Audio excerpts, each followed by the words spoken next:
Dears, എല്ലാവർക്കും നമസ്കാരം. സാന്ത്വനം 2വിൻ്റെ പുതിയൊരു കഥയിലേക്ക് എല്ലാവർക്കും സ്വാഗതം കേട്ടോ. അങ്ങനെ നമ്മുടെ ഗോമതി മിത്രയോടൊരു കാര്യം പറയുക. അതെ മിത്രേ, നിനക്ക് എന്താ പ്രശ്നം? നീ അങ്ങോട്ടും ഇങ്ങോട്ടും ഒക്കെ നടക്കുന്നു, അതുമല്ല കോളേജിൽ പോയി പഠിച്ച് സുഖിക്കുന്നു. എൻ്റെ മോനുണ്ടല്ലോ, വെറും 25 വയസ്സ് മാത്രമേ പ്രായമുള്ളൂ. ഈ പ്രായത്തിനിടയ്ക്ക് അവൻ എത്രമാത്രം കഷ്ടപ്പെടുന്നുണ്ടെന്ന് നിനക്കറിയാവോ? രാത്രിയും പകലും ഒക്കെ ഒരുപാട് ജോലികൾ ചെയ്ത് എൻ്റെ മോനിപ്പോൾ ജീവിക്കുന്നത്. എല്ലാത്തിനും കാരണക്കാരി നീ മാത്രമാണെന്ന് മിത്രയുടെ മുഖത്ത് നോക്കി ഗോമതി പറയുക. അപ്പോൾ ഗോമതി ഇതൊക്കെ പറയുമ്പോൾ ശരിക്കും നമ്മുടെ മിത്രയ്ക്ക് സങ്കടമായി. ഇതൊക്കെ കേട്ടുകൊണ്ട് മീനാക്ഷി അവിടെ നിൽക്കുന്നുണ്ട്. മീനാക്ഷി മിത്രയോട് പറഞ്ഞു, മിത്രേ മോളെ, നീ ഇപ്പം അകത്തോട്ട് പോ. ഇല്ല ചേച്ചി, എനിക്ക് പോകാൻ പറ്റില്ല. കുറേ കാലമായി ഞാൻ സഹിക്കാൻ തുടങ്ങിയിട്ട്. ഞാൻ എന്ത് തെറ്റ് ചെയ്തെന്ന് അപ്പച്ചി പറയുന്നത്? അപ്പച്ചിയുടെ മോൻ ജോലിക്ക് പോകുന്നത് അപ്പച്ചിയുടെ മോൻ്റെ സ്വന്തം ഇഷ്ടത്തിനാണ്, അല്ലാതെ ഞാൻ ആരെയും ഉന്തിത്തള്ളി വിടുന്നതല്ലെന്ന് ഗോമതിയുടെ മുഖത്ത് നോക്കി മിത്ര പറഞ്ഞു. ഇത് കേൾക്കുന്ന സമയത്ത് ഗോമതിക്ക് നല്ല ദേഷ്യം വരിക. അതെ, എൻ്റെ ബാലേട്ടൻ ഒരുപാട് കഷ്ടപ്പെട്ട് സമ്പാദിച്ചതാ. എന്നിട്ട് ആ സ്വത്തുക്കളൊക്കെ ഉപയോഗിക്കാനും അതുപോലെ വേണ്ട വിധം കൈകാര്യം ചെയ്യാനും ഒക്കെ എൻ്റെ മകൻ പ്രാപ്തനാവട്ടെ എന്ന് വിചാരിച്ച് തന്നെയാണ് അവനെ കോളേജിൽ അയച്ച് പഠിപ്പിക്കാൻ നോക്കിയത്. എന്നിട്ട് അതൊന്നും നടന്നില്ല. ദേ ഇപ്പം കണ്ടില്ലേ, നിന്നെ കല്യാണം കഴിച്ചതിന് ശേഷം എൻ്റെ മോൻ ചെയ്യാത്ത പണികളുണ്ട്.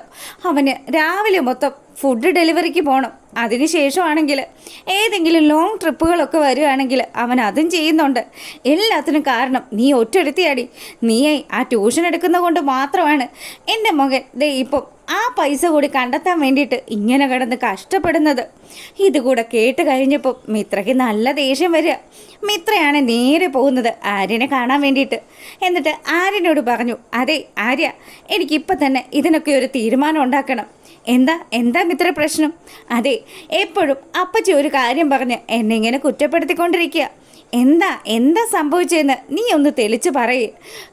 ഇനി എനിക്കിത് സഹിക്കാൻ പറ്റില്ല എന്ന് മിത്ര അങ്ങ് പൊട്ടിത്തെറിക്കുക. അപ്പോൾ ആര്യം പറഞ്ഞു, എൻ്റെ മിത്രേ, നീ കാര്യം എന്താണെന്ന് പറയേ, എന്നാലല്ലേ എനിക്ക് മനസ്സിലാകുള്ളൂ. ആര്യ, നീ വല്ലതും അറിയുന്നുണ്ടോ? നീ ഞാനും തമ്മിലുള്ള വിവാഹം നടത്തിയതാരാ? അപ്പച്ചിയല്ലേ? എന്നിട്ട് ആ അപ്പച്ചി പറയുന്നത് എൻ്റെ കല്യാണം കഴിച്ചത് കൊണ്ട് മാത്രമാണ് നീ ഇത്രയൊക്കെ ജോലി എടുക്കുന്നതെന്ന്. ഇത് കേട്ട് ഞാൻ മടുത്തു. അപ്പച്ചിക്ക് തരം കിട്ടുന്നത് പോലെ ഏതവസരത്തിലും എന്നെ ഇപ്പോൾ ഇട്ട് തട്ടുകാടാ. ഇനി എനിക്കിത് സഹിക്കാൻ പറ്റില്ല. ഒരു കാര്യം ചെയ്യാം, എൻ്റെ വീട് അപ്പുറത്താണല്ലോ, ഞാൻ എന്നാൽ എൻ്റെ വീട്ടിലേക്ക് പോയിക്കോളാം. ഇപ്പം തന്നെ എല്ലാവരുടെയും മുന്നിൽ എല്ലാ സത്യങ്ങളും ഞാൻ തുറന്നു പറയാം. എന്തിനാ ഞാൻ അന്ന് നിൻ്റെ ഒപ്പം വരേണ്ട ഒരാവശ്യമില്ലായിരുന്നു. ശരിക്കും പറഞ്ഞാൽ ആ മിഥുൻ എന്നെ ചതിച്ച സമയത്ത് ഞാൻ എന്തെങ്കിലും ചെയ്ത് മരിച്ചാൽ മതിയായിരുന്നു. എൻ്റെ പൊന്നു മിത്രേ, നീ എന്തിനാ ഇങ്ങനെ പ്രശ്നം ഉണ്ടാക്കുന്നത്? നീ ഒന്ന് സമാധാനിക്കുന്നൊക്കെ പറഞ്ഞ് ആരെന്താ നമ്മുടെ മിത്രയെ സമാധാനിപ്പിക്കുക. അപ്പം മീനാക്ഷിയും വന്നു. ദൈവമേ, കാര്യങ്ങളൊക്കെ കൈവിട്ട് പോയല്ലോ. ബാലച്ചനാണെങ്കിൽ വീട്ടിലുണ്ട് താനും. ഇനി ഈ കാര്യങ്ങളെങ്ങാനും അറിഞ്ഞാൽ പിന്നെ തീർന്നു. അതോടുകൂടി അമ്മയുടെ കാര്യത്തിൽ തീരുമാനമാകും. അങ്ങനെ ഒരു വിധം നമ്മുടെ മിത്രയെ കാര്യങ്ങളൊക്കെ പറഞ്ഞു മനസ്സിലാക്കി മീനാക്ഷിയും ആര്യനും കൂടി തിരികെ വീട്ടിലേക്ക് കൊണ്ടുവരിക. അങ്ങനെ വീട്ടിലെത്രയും മിത്രയാണെങ്കിൽ നേരെ നമ്മുടെ ഗോമതിയുടെ അടുത്തേക്ക് ചെന്നു. എന്നിട്ട് ഗോമതിയോട് പറഞ്ഞു, അതെ, എനിക്ക് അപ്പച്ചിയോട് കുറച്ച് കാര്യങ്ങളൊക്കെ സംസാരിക്കാനുണ്ട്. എന്താ നിനക്കെന്താ എന്നോട് പറയാനുള്ളത്? എൻ്റെ മോൻ്റെ കാര്യമാണോ? ആണെങ്കിൽ എനിക്കിപ്പോൾ ഒന്നും കേൾക്കാൻ നേരെയില്ല. അങ്ങനെ പറഞ്ഞ് എങ്ങനെ ശരിയാകും അപ്പച്ചി പറയുന്നുണ്ടല്ലോ, ഞാൻ കാരണമാണ് ആര്യൻ ഇത്രയൊക്കെ കഷ്ടപ്പെട്ട് ജോലി എടുക്കുന്നതെന്ന്. എന്നാൽ അതിലൊന്നും ഒരു സത്യമില്ല അപ്പച്ചിക്ക് അപ്പച്ചിയുടെ മോനോട് സ്നേഹം ഉണ്ടെങ്കിൽ അവനോട് പറയണം, ഇത്രയും കഷ്ടപ്പെടണ്ടെന്ന്. എന്തിനാ ഇങ്ങനെ ജോലി എടുക്കുന്നത്? എനിക്ക് വേണ്ടിയിട്ടാണോ? അപ്പച്ചി ഒരുപാട് തവണ പറഞ്ഞ് ഞാൻ കേട്ടിട്ടുണ്ടല്ലോ.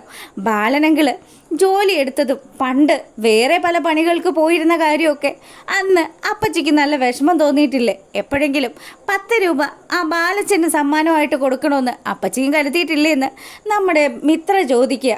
ഇത് കേട്ടപ്പോൾ ഗോമതിയാണെങ്കിലോ, അതൊക്കെ ശരിയാ, നീ പറയുന്നതൊക്കെ ശരി തന്നെയാണ്. പക്ഷേ ഞാനങ്ങനെ ആലോചിക്കുകയല്ലേ ചെയ്തുള്ളൂ.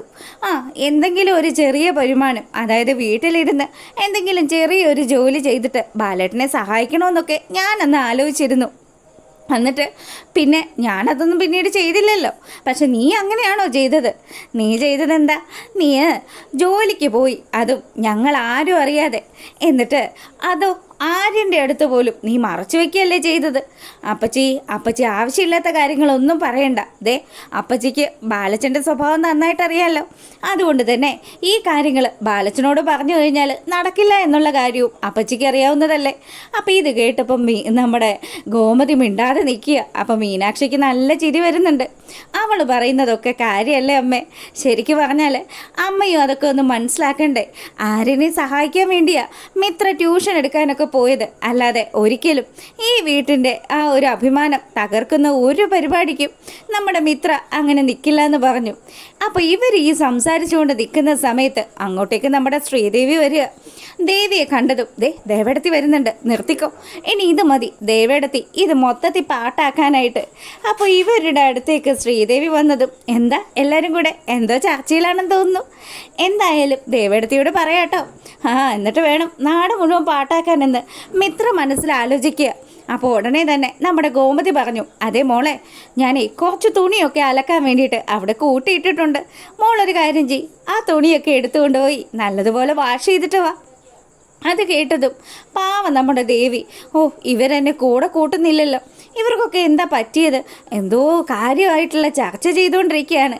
അങ്ങനെ അവൾ ഗോമതി പറഞ്ഞതനുസരിച്ച് ആ തുണിയൊക്കെ കഴുകാൻ പോവുക. അപ്പം നമ്മുടെ മീനാക്ഷിയും അതുപോലെ മിത്രയും കൂടി വീണ്ടും ചർച്ച തുടങ്ങി. അതെ, ഇനി ശ്രീദേവി ചേച്ചിയോട് ഈ കാര്യങ്ങളൊന്നും ആരും എഴുന്നള്ളിക്കാൻ നിൽക്കണ്ട. ചേച്ചി അറിഞ്ഞു കഴിഞ്ഞാൽ അറിയാമല്ലോ, ബാലച്ചൻ അറിയും. അവൾക്ക് എപ്പോൾ എങ്ങനെ പെരുമാറണമെന്ന് ഇത്രയും നാളായിട്ടും അറിയത്തില്ല. അതുകൊണ്ട് അവൾക്ക് എന്തോ സംശയം തോന്നിയിട്ടുണ്ട്. നമ്മൾ 3 പേരും കൂടി എന്തൊക്കെയോ ചില കാര്യങ്ങൾ ഡിസ്കസ് ചെയ്തുകൊണ്ടിരിക്കുകയാണെന്ന്. അതിൽ വന്നപ്പോൾ പുള്ളിക്കാരിയെ കൂട്ടുന്നില്ലെന്നും പുള്ളിക്കാരിക്ക് തോന്നിയിട്ടുണ്ടാവുമെന്നും മീനാക്ഷി പറഞ്ഞു. അപ്പോൾ ഇത് കേട്ടപ്പോൾ ഗോമതി പറയുന്നുണ്ട്, ഇനിയിപ്പോൾ ഞാൻ എന്താ ചെയ്യേണ്ടത്? അതെ അമ്മ, ഒന്നും ചെയ്യണ്ട. ഇനിയും ഞാൻ ട്യൂഷന് പോകും. ആ കാര്യം ഞാൻ ആര്യനുമായിട്ട് സംസാരിച്ച് അത് ഓക്കെ ആക്കി വെച്ചിരിക്കുക. അങ്ങനെയാണെങ്കിൽ അമ്മ എനിക്ക് വേണ്ടി ഒരു ഉപകാരം ചെയ്യണം. എന്താ ഞാൻ ചെയ്യേണ്ടത്? അതെ, ബാലച്ചൻ്റെ അടുത്ത് ഈ കാര്യങ്ങളൊക്കെ ഒന്ന് അവതരിപ്പിച്ച് ഒന്ന് സെറ്റാക്കി തരണം. എടി കാന്താരി, നീ ആൾ കൊള്ളാമല്ലോ. ബാലച്ചനെ മെരുക്കാനായിട്ട് ഏറ്റവും നല്ലത് ഗോമതി അപ്പച്ചി തന്നെയാണ്. അതുകൊണ്ട് അപ്പച്ചി ഈ കാര്യങ്ങളൊക്കെ നല്ലതുപോലെ ഒന്ന് ഡീൽ ചെയ്യും. ഞാനും 10 രൂപ സമ്പാദിക്കട്ടെന്നേ, എൻ്റെ ആര്യനെ വേണ്ടിയിട്ടല്ലേ, എൻ്റെ ആര്യനെ സഹായിക്കാൻ വേണ്ടിയിട്ടല്ലേ എന്നൊക്കെ മിത്ര അങ്ങ് പറഞ്ഞു. അവൾ അവിടെ നിന്ന് പോവുക. അങ്ങനെ ആ ഒരു സീൻ കഴിയുമ്പം നമ്മുടെ ശ്രീദേവി ആണെങ്കിൽ വലിയ വിഷമത്തിലായി. എപ്പോൾ പോയാലും അപ്പച്ചിയും അതുപോലെ മിത്രമോളും പിന്നെ പുനാര മീനാക്ഷിയും കൂടിയുള്ള ചർച്ചകളാണ് നടക്കുന്നത്. ഞാൻ അവരുടെ അടുത്തേക്ക് ചെല്ലുമ്പം അവരെന്തിനാ ഇങ്ങനെ സംസാരം അവസാനിപ്പിക്കുന്നത്? എന്തെങ്കിലും പണിയും പറഞ്ഞ് എന്നെ അവിടുന്ന് വിടും. ഇത് വല്ലാത്ത കഷ്ടമാണല്ലോ എന്ന് ആലോചിച്ച് നമ്മുടെ ശ്രീദേവി നല്ല സങ്കടത്തിൽ റൂമിലേക്ക് വരിക. അപ്പം ആനന്ദ് കാര്യമായിട്ട് ആരോടോ സംസാരിച്ചുകൊണ്ട് നിൽക്കുക. ആനന്ദിൻ്റെ അടുത്ത് വന്നതും ശ്രീദേവി ആണെങ്കിലോ, ആനന്ദേട്ടാ, എനിക്കൊരു കാര്യം പറയാനുണ്ട്. എന്താ ദേവി? ഞാൻ അർജൻറ്റായിട്ട് ഒരു കോള് ചെയ്തുകൊണ്ടിരിക്കുക. എന്താ, എന്തെങ്കിലും അർജൻറ്റായിട്ടുള്ള കാര്യമാണോ? അത് എന്നൊക്കെ പറഞ്ഞ് നമ്മുടെ ശ്രീദേവി കാര്യം പറയാതെ നിന്ന് തത്തിത്തരികിട കളിക്കുന്ന സമയത്ത് നമ്മുടെ ആനന്ദാണെങ്കിൽ ശ്രീദേവിയോട് പറഞ്ഞു, എൻ്റെ പൊന്നു ദേവി, ഇവിടെ വലിയൊരു കാര്യം തന്നെ എനിക്ക് ചെയ്തു തീർക്കാനുണ്ട്. ഇനി അത് ചെയ്തില്ലെങ്കിൽ അച്ഛൻ അതിൻ്റെ പേരിലായിരിക്കും എന്നെ വഴക്കിടാൻ പോകുന്നത്. അതുകൊണ്ട് ഞാനിത് ചെയ്ത് തീർക്കട്ടെ എന്ന് പറഞ്ഞു. നീ ആ വെള്ളം ഇങ്ങെടുത്തേ, ഞാനിച്ചിരി വെള്ളം കുടിക്കട്ടെ എന്ന് പറഞ്ഞ് ആനന്ദ് വെള്ളം കുടിച്ചുകൊണ്ട് നിൽക്കുന്ന സമയത്ത് ശ്രീദേവി ആണെങ്കിൽ പൊട്ടിക്കരയുക. ദേവി, നീ എന്തിനിങ്ങനെ കരയുന്നത്? അല്ല, എന്ത് സംഭവിച്ചു എന്ന് ആനന്ദ് ചോദിക്കുക. ഇത് കേട്ടതും ശ്രീദേവി പറഞ്ഞു, അതെ, ഒന്നും പറയണ്ടെന്നേ ആനന്ദേട്ടനും ആനന്ദേട്ടൻ്റെ അനിയന്മാരും ഒക്കെ തമ്മിൽ നല്ല സ്നേഹത്തിലല്ലേ. പിന്നെ എന്തുകൊണ്ടാണ് ഈ അമ്മയും അതുപോലെ മീനാക്ഷിയും മിത്രയൊക്കെ എന്നെ വേറെയായിട്ട് കാണുന്നത്? എൻ്റെ ദേവി, ഇതൊക്കെ നിനക്ക് തോന്നുന്നതല്ലേ. അവരാരും നിന്നെ വേറെ ആയിട്ടൊന്നും കാണില്ല. നിന്നോട് വലിയ സ്നേഹം എൻ്റെ അമ്മയ്ക്കൊക്കെ. വെറുതെ ആനന്ദേട്ടാ, അവർ ഇന്ന് എന്തൊക്കെയോ കാര്യങ്ങൾ സംസാരിക്കുന്നുണ്ടായിരുന്നു. ഞാൻ ചെന്ന സമയത്ത് അവരാ സംസാരം അവസാനിപ്പിച്ചു.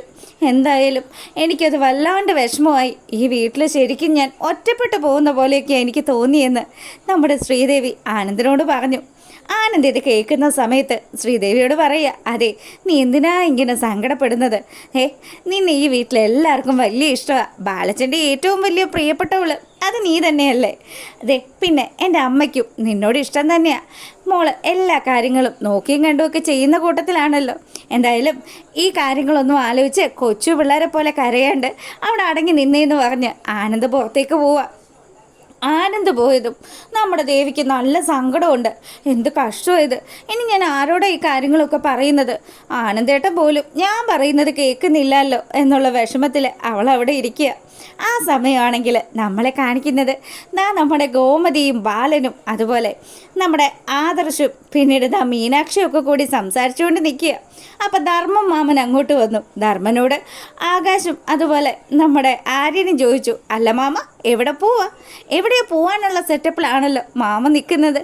എടാ, എന്നെ നിൻ്റെ അച്ഛൻ വിളിച്ചിട്ട് വന്നതാ. എന്താ അളി എന്നെ വിളിച്ചത്? അതെ, ദേ ഈ പൈസ നീയൊന്ന് പിടിച്ചേ. പൈസയോ? എന്താ അളിയാ, എന്താ സംഭവം? എനിക്കൊന്നും മനസ്സിലാകുന്നില്ലല്ലോ എന്ന് പറഞ്ഞ് ധർമ്മം വലിയ സന്തോഷത്തിൽ നിൽക്കുക. അപ്പോൾ ഗോമതിയോട് ബാലൻ പറഞ്ഞു, ദേ ആ പൈസ അങ്ങ് അവന് കൊടുത്തേ.